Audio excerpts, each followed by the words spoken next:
I was born in Nicaragua in 2001, and I moved to the US when I was 4. I was turning 5. I turned 5 here. I lived with my mom in the capital, and occasionally we would go to the countryside to visit my grandma.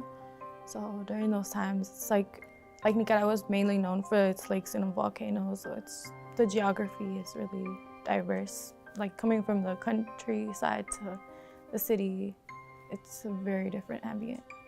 So you could go to the beaches, or you can go out, and what else do you do there? Hiking.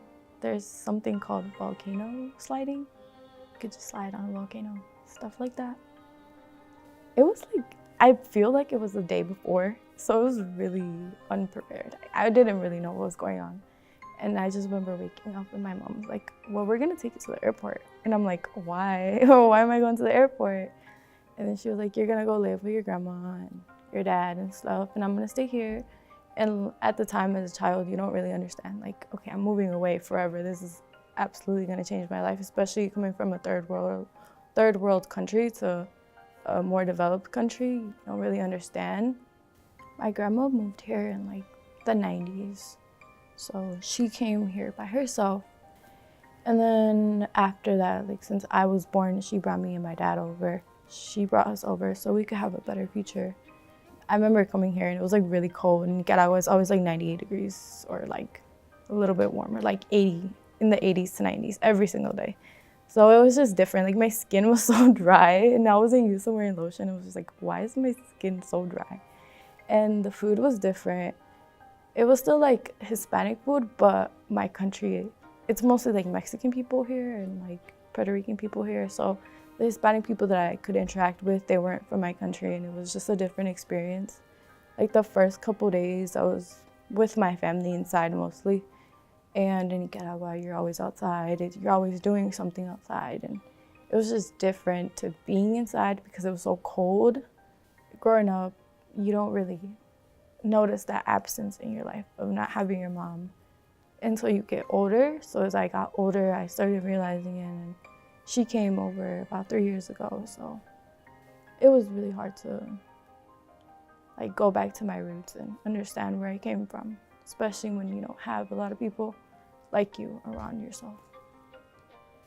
Now, I guess I'm just a regular teenager here.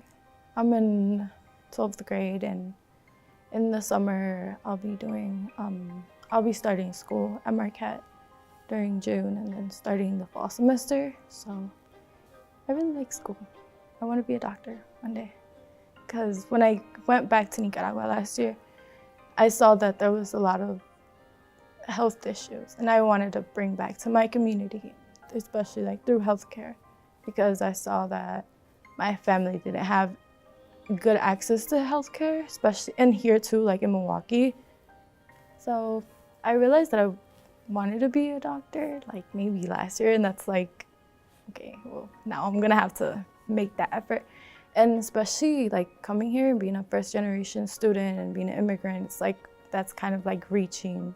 I thought at the time you're reaching to have a big dream such as that.